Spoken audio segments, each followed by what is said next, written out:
Okay. All right. So first, I want to just thank you all for joining us with our home buyers workshop today with the Urban League of Greater Oklahoma City. I am Shayna Lewis, and I'm the business development coach with the Urban League of Greater Oklahoma City. We are so thankful for Jamaica C today. She is with So by C, and she's broker by Cultivate Real Estate.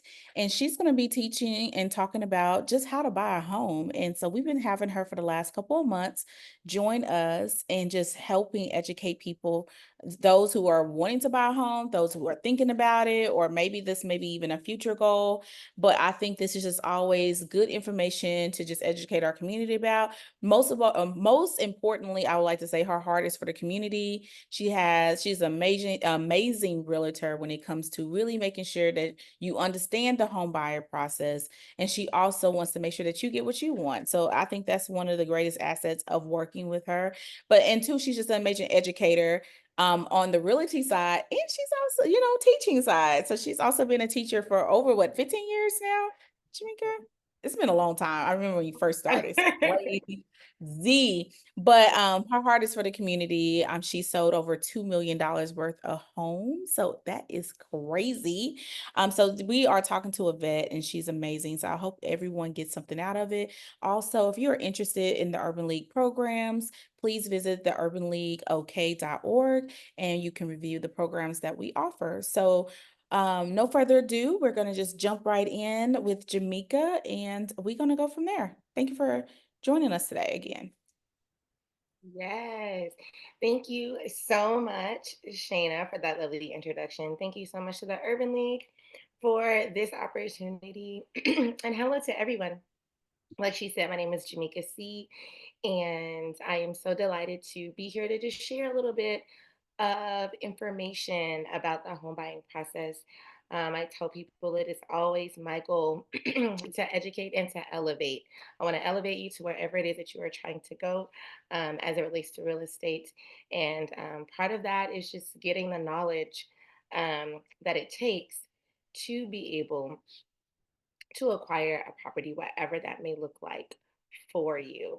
So, Shayna already stated a little bit about me. I work in the Oklahoma City Metro and beyond. I am licensed all over Oklahoma. So, if you are in Oklahoma, I can help you purchase or sell a home. I think ownership is incredibly important. And for anyone that is, thinking about it, I say let's have a conversation because you don't know what you don't know. And that is free. Like it costs you absolutely nothing to sit down with me and have coffee and just kind of talk through this. So if you're interested, definitely um, give me a call. So I like to highlight 10 steps to buying a home. And we'll kind of go through these briefly, and then the last slide will be my information. So if you have any questions, you can definitely reach out to me after viewing this, and we can talk about it a little bit further. So here are the 10 steps, and we will go over those. So step number one is going to be to check your credit score. You definitely want to do this because you want to look to see if there are any discrepancies because, mistakes happen and, people pay off things and maybe it's not reported, so it's still on your report and things of that nature. So I definitely say to check your credit score. There are three C's when we think about credit, and it is character, capital, and capacity. When you're looking at credit, and when a lender is looking at credit, some of the things that they are looking for is, your job history. They're going to be looking for or looking at your debt to income ratio. They want to know that you actually have the capacity to pay this loan back. So that's kind of just some of the things that they are going to be looking for. Your credit score is more than just your number. And it is very important. And if you have any questions about that or what that looks like, I definitely am connected to people that can help you understand that a little bit better. So this is how it is calculated. 35% of that is looking at your payment history. Are you paying your bills on time? 30% of that is the amount owed. How much do you have left on that car loan, or how much do you have left on your student loans? What exactly is it that you still owe? 15% of that is the length of time that you have had credit. 10% of that is, do you have any new credit? Did you get a new credit card last month? And then 10% of that is going to be like a credit mix, is when we look at like credit cards and mortgage loans and installment loans and things of that nature. Step number two, hire Janika. And I say that jokingly. You you do not have to hire me. I may not be your cup of tea, but guess what? If I'm not, I am connected to other amazing realtors. There are a lot of us around here, and so much of that has to do with personality mixes and things like that. So I can definitely be your first stop, and if for whatever reason it's not me, I can help you find someone, but you definitely want to work with a professional when you are thinking about um, buying a home, because you want somebody on your team that is definitely working on your behalf and that is well versed in the flow of things and contracts and what these things look like, because these are legally binding agreements. And so you want someone that can help you through that knows exactly what that looks like. So this is just me from a couple of closings that I put in there. Step number three, you want to figure out how much house you can afford. And here's the reason that I say that is that you may um, go to a lender and they say, okay, you are pre-approved for, $250,000. And you're like, yay, I can get a $250,000 house. But you really want to, think about what that looks like as far as your monthly budget. Because if you get a house that's $250,000, that could easily cost you $2,200 a month for your mortgage. And maybe that's fine for you, but maybe that's not. And so if it isn't, maybe you're like, I feel a little bit more comfortable, around $1,700 a month. So then if that's the case, you would want to find a house that may be, 205,000 or um, something like that. So you definitely want to think about like what that looks like for you monthly, and also keep in mind that you I like to call it house broke. You don't want to be house Mm. broke. You still want to have the ability to be able to save, because a rainy day will come, and something may break down, you may have to replace something, and so you want to still have the ability to be able to save and put back for those type of situations, because that does come along with being a homeowner.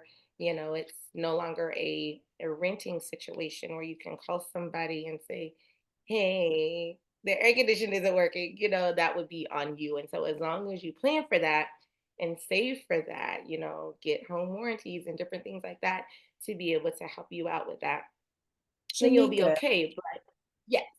I have a quick question for you. What is the average cost of a home like right now if someone want are looking to purchase a home? Is there an average value that people are So kind of sticking around at this time? Or I know it's right, based on like what type of house, but absolutely. is there like an average cost that most people are that is trending right now? Yes, yes, absolutely. So, location is everything. And so, there's different places where you're going to get like a bigger, bang for your Mhm. buck.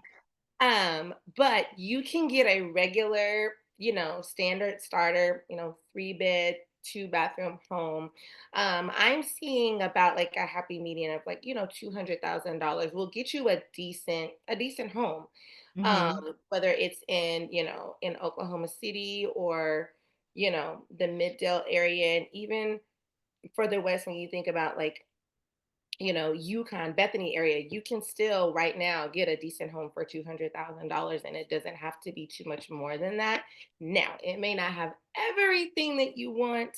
You may want to go in and make some slight cosmetic changes, but it still would be a decent home. So that is actually a very good question. And then if you did that, then you would be looking at about 16 or $1,700 a month for your monthly mortgage, So give for or a brand new home right now, it's going, you would say for like about 300,000 if you easily. wanted to build that. Yeah. If it is your desire to get a new build, brand new home that no one has ever, Easily. you're No blame. you could get one for 250. You could get one to 250 and up. Depending on the square footage. Yes, it's possible, but that's I'm actually glad that you asked that and you brought that up Yeah. because it's some people's desire. I have some clients and they're Mhm, like, I want a brand new home, spanking new, no one's ever lived there, and it's like, that's okay, and that's mhm. great, and that that's not gonna get you the best bang for your buck, but you can definitely do it if, again, if that's your desire. That is possible, Yeah. but you are going to pay more for it, for sure. One And of it's the probably things gonna be is a little bit smaller, but yeah, it's a lot small, and the reason why I bring that up because I know, with times changing, the economy changing, things happening, a lot of people are really kind of some people are still, things are moving and grooving with people wanting to buy a home. But then you have some of the people who desire to buy a home, but it's the fear of, can I afford that? Or what's the average cost? Oh my gosh, I'm gonna be paying all these things. And sometimes I always feel like if you just sit down and do the numbers and not act in fear. And I mean, we've all been there before where we're like, we want something, but the cost in our heads is so big and it's so grand that we don't even take the time to say, like, what does it take for me to do this? And you surprise yourself. So I think the first thing is thinking, okay, well, even if you're not in but let's look at some home, like not there, but what are the price range that I need to be possibly looking at and what this will cost me? So doing the numbers beforehand so that when you come to the table, you kind of have something in mind like I can afford this. This is you're doing your homework right. before all the stuff, Mhm. right? But I think people just sitting back and knowing those average numbers so that you know where to start at. Like, okay, if I know in Oklahoma is $200,000 for a house that may not be brand new, but I can still get a house. Okay, cool. Because times have changed. It doesn't mean that you can't own a home, but we know the costs have changed with it as well. So Oh, I appreciate you for answering that question because there's so many people that's like, I want to do this, but I feel like it's so far away. I don't even know what the average cost is. It's out of my reach, so I'm not gonna think about it. But when you get the number, how do I work towards that? right, right, Yeah. absolutely. And that's why I tell people that, it all starts with a conversation because I've come across so many people that automatically count themselves out and say, oh, I can't do it. And, like they hear even $200,000 and it sounds like so much money and it sounds like so daunting.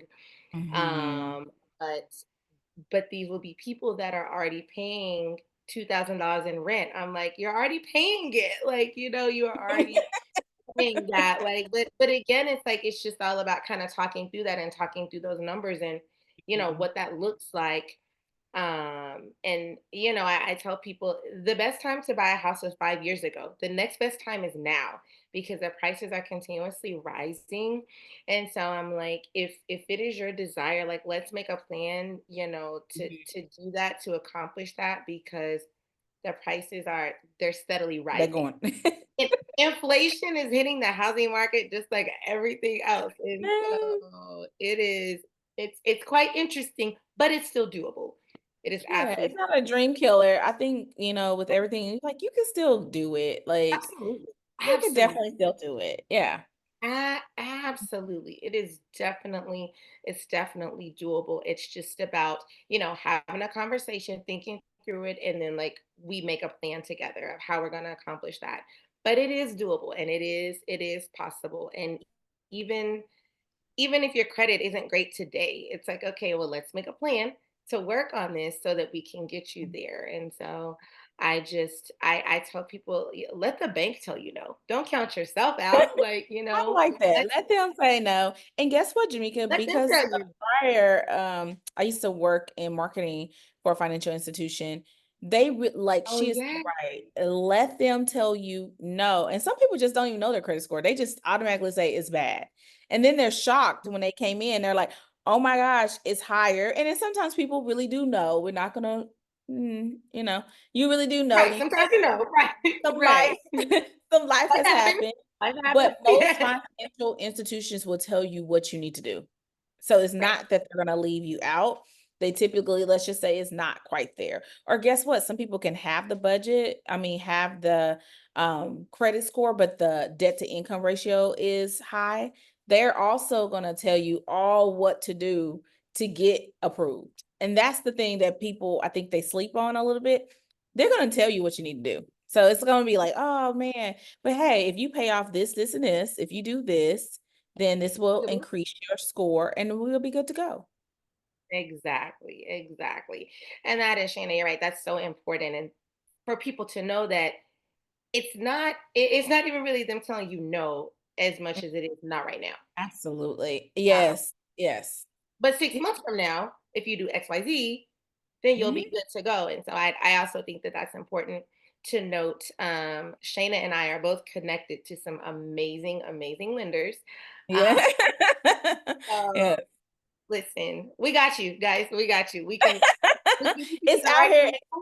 It's definitely possible. Like I tell people, it's definitely possible. And I think also in buying, are it's always just like I said, this feeling of just fear a lot of time and confidence.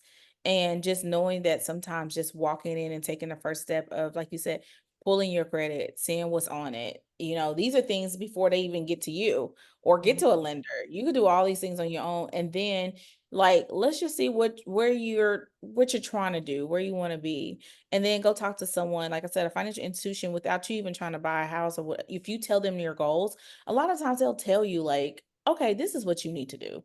Let's Mhm. pull your credit, let's see where you are and put you on the right path. So it's like don't allow the fear of everything happening. If that's your desire, if you want to buy a home, buy a home. Yeah. Like if it's right now, a couple years you got to plan, buy a home. Yeah. Absolutely. But it is doable. It is absolutely doable, which is what I want to stress to people is that if it's your desire, we can work on it to help to make that happen for you. If you're willing to put in the necessary work, it can be done for sure, for sure. And with that, the next step is to get pre-approved. And so in doing that, I'll connect you to a lender. I'll actually connect you to three because I tell everybody, shop around, see who's going to have the best product for you. Because I think that's another thing that people don't realize is that different lending institutions offer different programs, different down payment assistance and things of that nature. And so I'm going to give you three. I'm going to give you three. And I work with all three of them all the time, but so that you can kind of see what's going to be best for you, who has the best interest rate for you. Um, Maybe someone has a program that again is for teachers, so like so to speak. There's different things out there, and so I will connect you to them and say, hey, let's start here. You'll talk to them, you'll give them your information, they will ask for everything. I've had lots of people call me and be like, well, Jamaica, why do they need this, and why do they need my tax returns, and why do they need this? That is very, very normal. They are about to give you thousands of dollars. So they just want to know that you are, in fact, employed, that you have, in fact, saved some money for your down payment. Like those things are very normal. And so just getting with the lender is absolutely necessary before we start actually like looking at homes and things like that.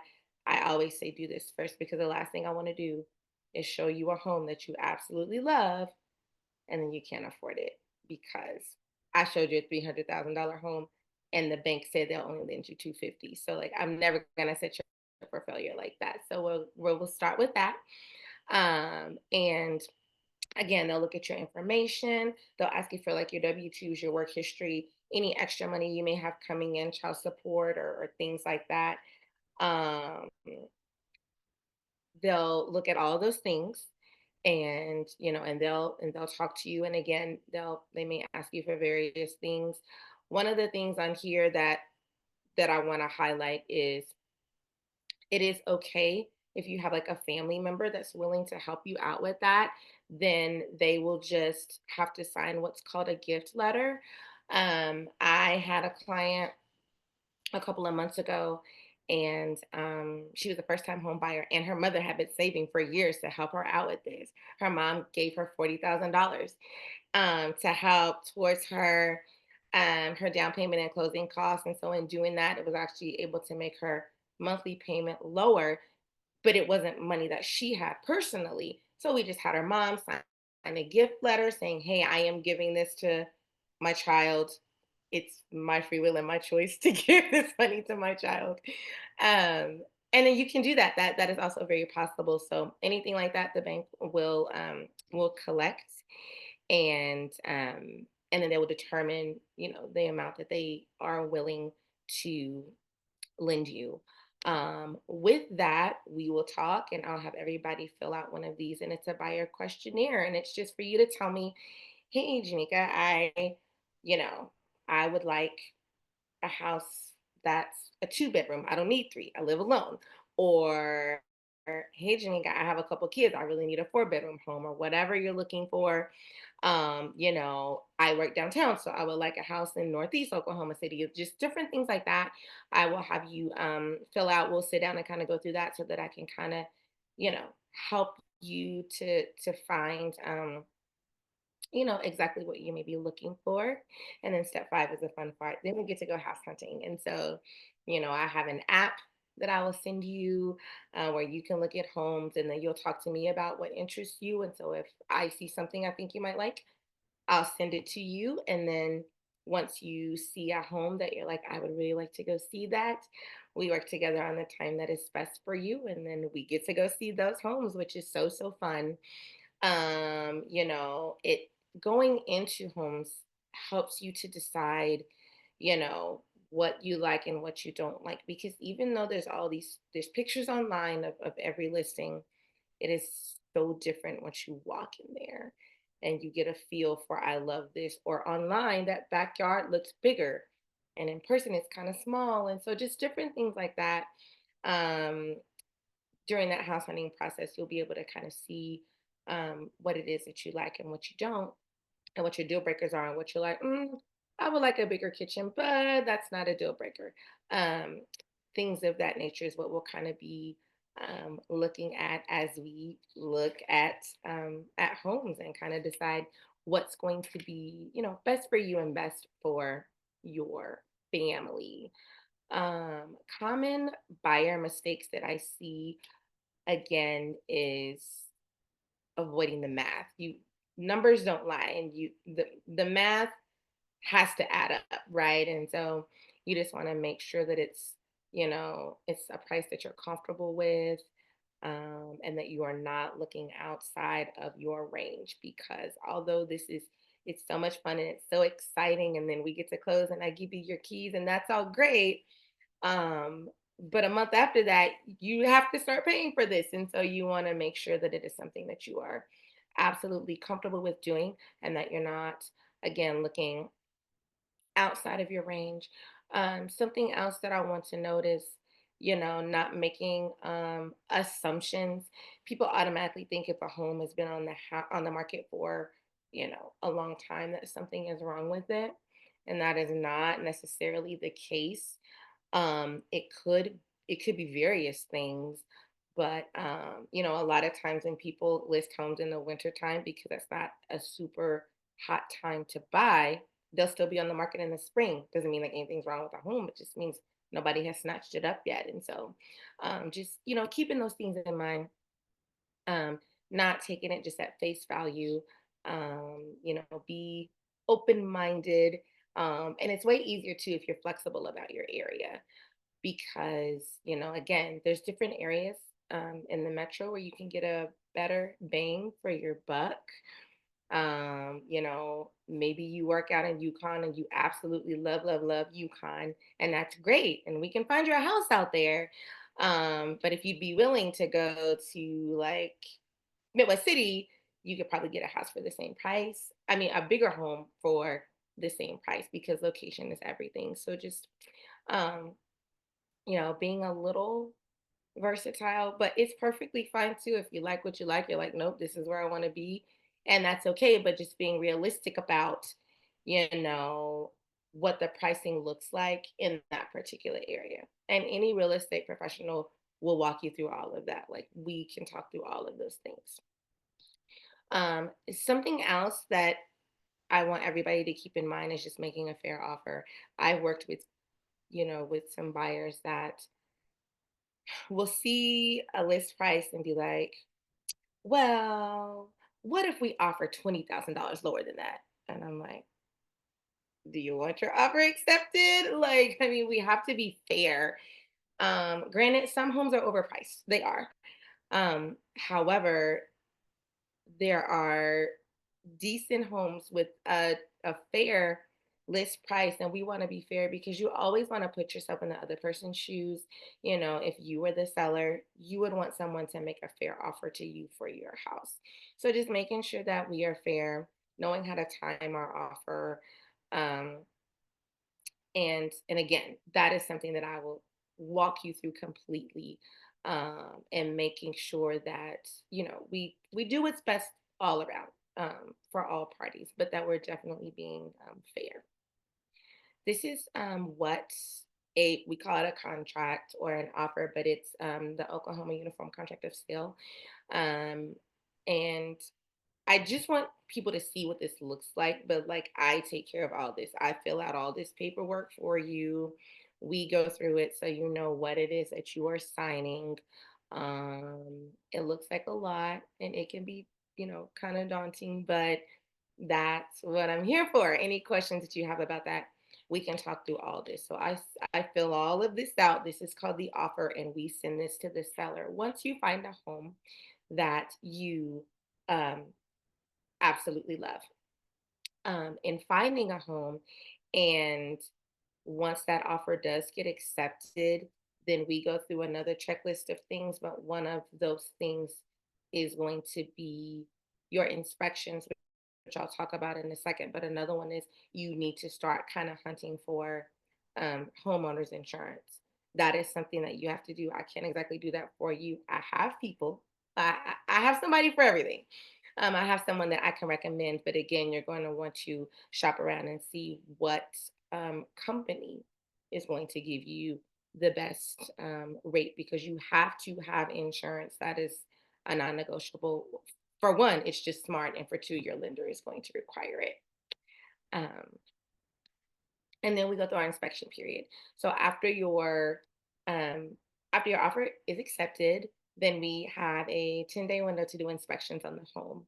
Um, you can skimp out on a lot of things, but this is not something that I ever let anyone not do, because you need to know exactly what you are getting.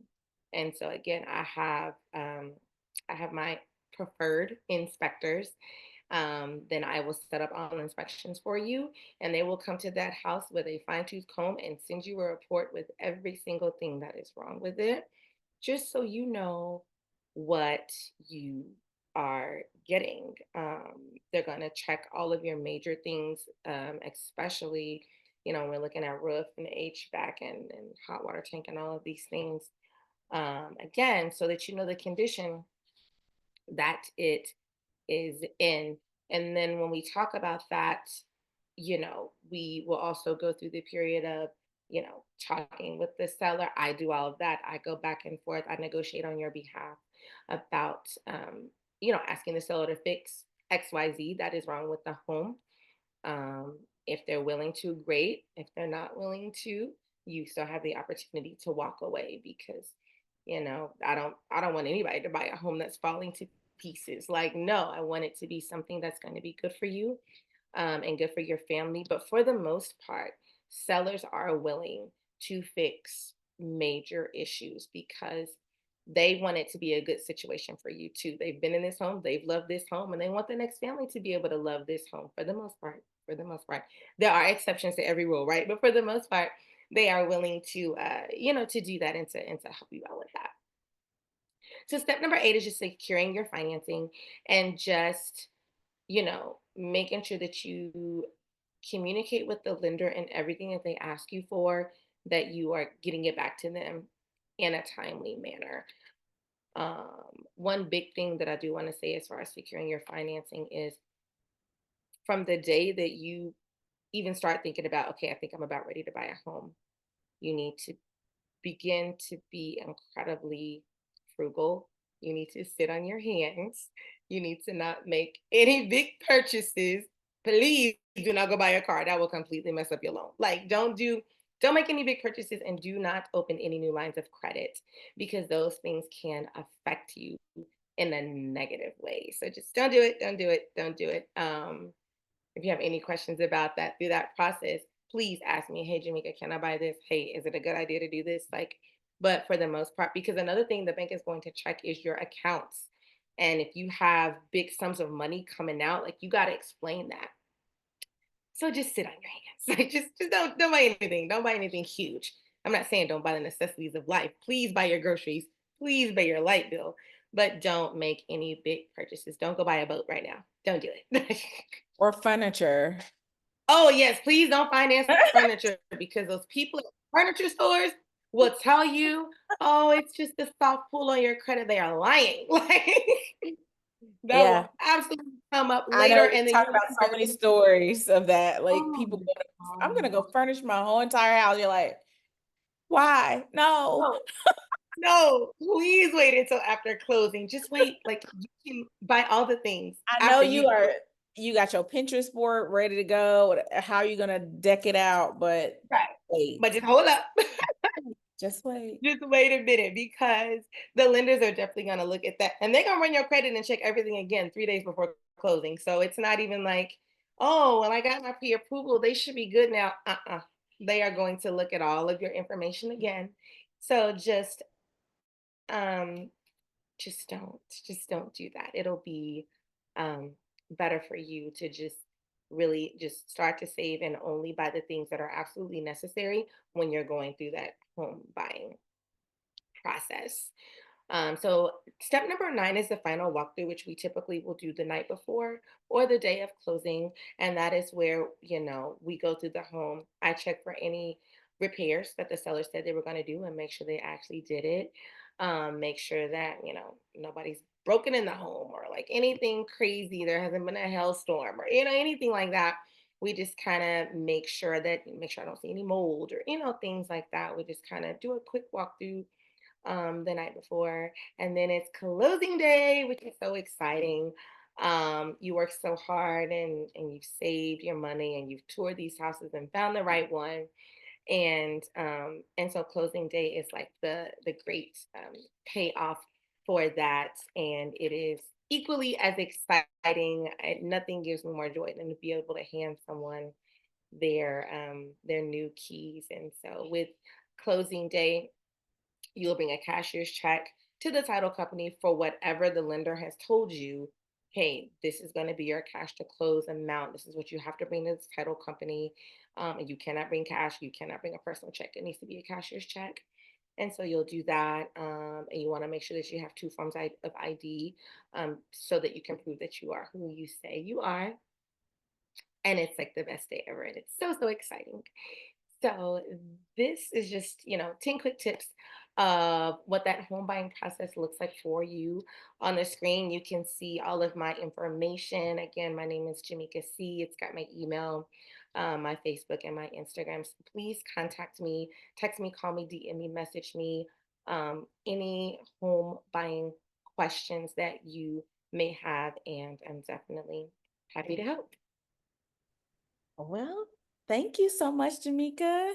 I think this is amazing, and just with everything that you've taught us over the time, and thank you for your time for just like sitting down and going through this, because we assume sometimes that people know this information or they are connected to this type of information, and that's not true. So I just want to thank you so much for your time. Thank you. I just always tell you that. I'm like, girl, thank you so much. Appreciate everything that you're doing. Jamaica will be back, and you will be able to watch this on replay, record, and just kind of, you have to go back, pause it, take notes. This is the time. But we will see you soon. Again, I'm Shayna Lewis. I'm with the Urban League of Greater Oklahoma City. Please check out our website to review our programs. We're dealing with workforce, small business, which is a program currently that we're doing with Langston that is geared towards people who have disabilities that are needing resources to start a business or even seek mentorship and all those other fun things that we also assume that people know, but that is a resource. So you can check that out. Also, child education, all those good things are over there. Please check us out, urbanleagueok.org, and we'll see you soon. Y'all have an amazing day. Bye.